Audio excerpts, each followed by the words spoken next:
ABC's Nightline, Juju Chang.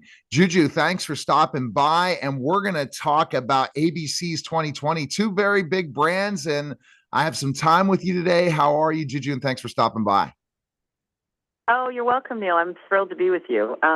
It's a big story tonight on Ruby Franke, the momfluencer. Yeah. So let's kind of go right into this Sure. situation. Yeah.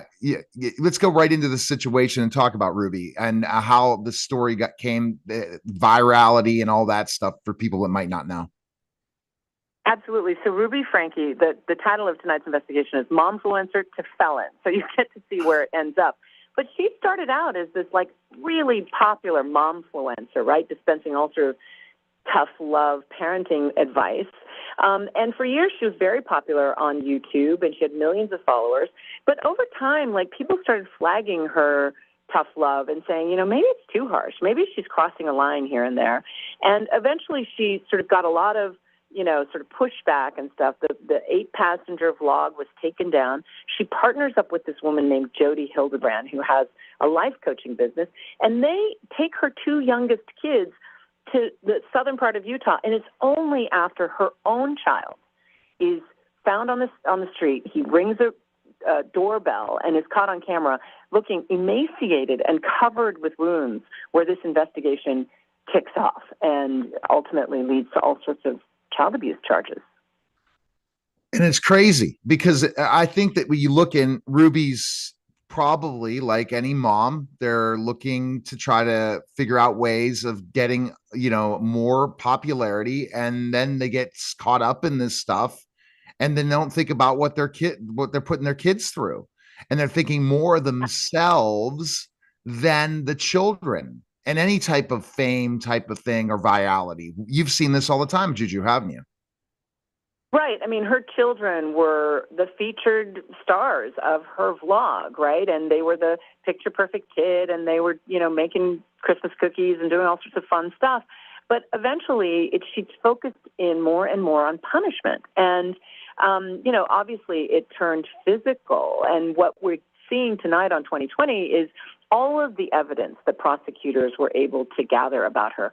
And the most damning stuff is her own diary, because she talks about this catalog of abuse, kind of taking notes day by day, things like shoving her son's head underwater or kicking him with a boot, poking him with cactuses, making him sweat outside in the blistering sun until he got literally blisters, and ultimately denying food for days on end, saying things like, oh, he's possessed, he's evil, he's got Satan inside him. And she admits later at sentencing that she had gone down a really dark path. And you can almost think that her mindset was completely shifted. And do you feel that before even the fame, that she probably had that mindset in certain aspects and just kind of just went down that path? And I guess if she wasn't virality, she probably never would have been probably convicted of child abuse. That's the real sad part about it.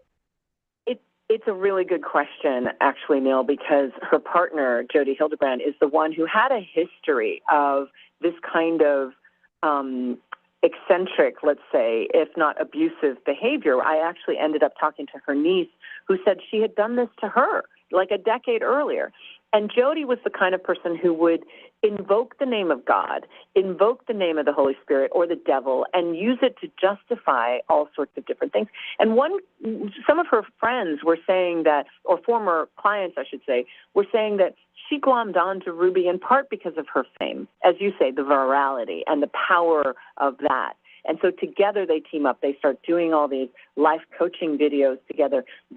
The line blurs between personal and professional stuff. And then eventually these children end up in Jodi's home, for months on end, enduring all of this abuse, which they eventually pled guilty to.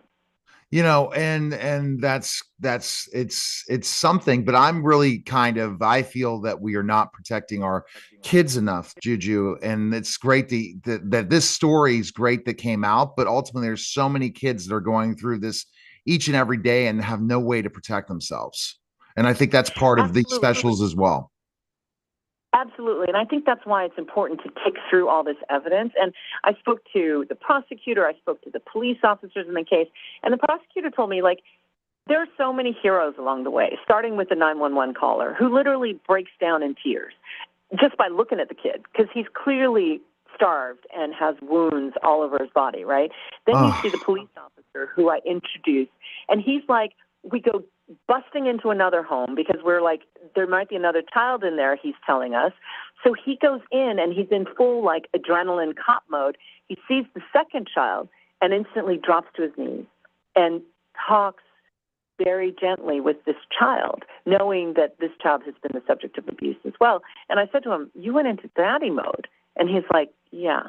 And he went from cop mode to daddy mode and took hours to coax her out of the closet. And the way he finally did it was to get a pizza because she was so hungry.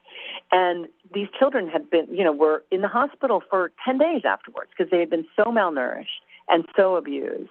And so you can see, and then this prosecutor himself, who shows us, the interrogation videos, the body camera videos that the police officers are wearing.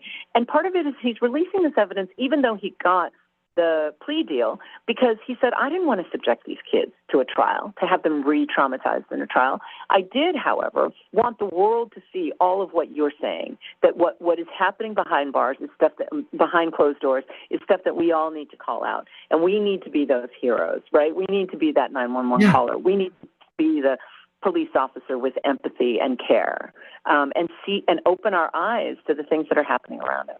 No, and so I'm going to jump into that really quickly because everyone needs to definitely check out ABC 2020 tonight at 9 p.m. Eastern. The thing I'm going to jump into, Juju, and the point you're making that really is that we look at physical abuse versus mental abuse in this country as totally two different things. And I wanted to speak out about this right now with you and get your feedback. Why is it, when mental abuse can even be worse than physical abuse, can lead to PTSD, which can lead to a life of being on medications, therapy? Why don't we look further to prosecute parents that are mentally abusing children? It's such a good question, and it should be highlighted in this for sure, because what the prosecutors told us is that, look, what we all know intuitively, right? The physical wounds will heal. What we don't know is how and when the emotional scars, right, get healed. And I think these children were definitely subjected to like emotional torture, right? They were told they were possessed by Satan. They were told they were evil. They were accused of doing things that they hadn't done. They were convinced they were going to jail. In fact, when the little boy escapes the house and he has deep gashes in his wrists and ankles because they hog-tied him and handcuffed him at night. I mean, it's your stomach turns hearing some of this evidence. But when he escaped, they had convinced him that he would go to jail because he was such a bad kid. And eventually he finally decided, you know what, if this is what it takes, I'll happily go to jail because I can't endure this torture anymore. And it's really stunning. And you're right, emotional torture leaves as deep a wound as physical ones, for sure. But we don't. And then we also, some of our child abuse lines in different states, it varies in every state, Juju, and we need to really speak about this. In certain states, you can get away with a lot more than other states when you abuse children. It's really true based on what they look at and how they define it. Like you compare Pennsylvania to New York, it's totally two different things. Corporal punishment's still allowed in Pennsylvania. I mean, we really have to look at things and take a deeper question about child abuse and how we can make this a national law versus state by state. I really believe this. It's a good question. And it's the kind of question that you ponder after you watch this program tonight, for sure. Absolutely. Now, investigating this stuff, much different than being an anchor, right? Do you like going out in the field and talking to people like this and doing this type of investigation? Absolutely. First of all, I went to the most beautiful part of the country, actually, in southern Utah, and just saw a lot. Met a bunch of really heroic, lovely people, but then also had to dig into the sheer awfulness of this evidence, right? And I much prefer being out in the field, as you say, telling stories, and being able to be exposed to so much, as opposed to sitting in a studio where, you got a lot of lights and cameras on you, but it's really pretty sterile at the end of the day. And it's based on news, right? old news is done, Totally. right? Each night, boom, whatever's hot, it's over. This conversation can continue for longer periods of time because hopefully other people will start calling out parents that are doing things like this. This is the goal of highlighting things like this is guess what? You see it happen, you need to report it.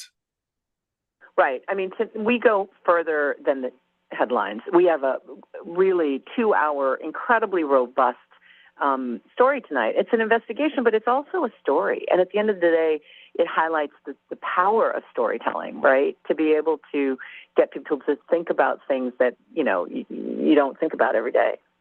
Well, it's been really nice. Are you doing a lot more of these ABC 2020s? Is this are you going to be doing more of them? I know you're so busy every night being on Nightline, Absolutely. but are you? Absolutely. I mean, Nightline also has a new show called Impact by Nightline, which streams on Hulu, and 2020 does too. 2020, once it airs tonight on ABC, will then stream on Hulu the next day. So that's like the brave new world for us, right, Neil? But it's all about streaming. So for me, what I love about the streaming opportunities for Impact by Nightline and for this kind of 2020 story is to be able to do the long form and to be able to go beyond the headlines and go deeper into the issues and talk about the things that are bigger and broader than just the 30-second headline. So you're going to be doing more of these types of stories then. That sounds great if you're going to be doing that. Yeah, that's fantastic. All right, everyone needs to check you out. I guess everyone needs to tune into ABC's 2020 tonight at 9 p.m. Eastern, and then every night for you. At what time is it? 11:30 Eastern.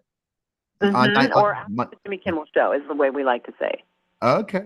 All right. Well, appreciate it. Thanks again for stopping by, and thanks for the time. I really enjoyed talking with you. My pleasure, Neil. Thanks for having me. All right, Juju, take care. You're listening and watching the Neil Haley Show, and we were live, guys, and we're going to be doing more of these live events early morning, talking to celebrities. Take care, guys.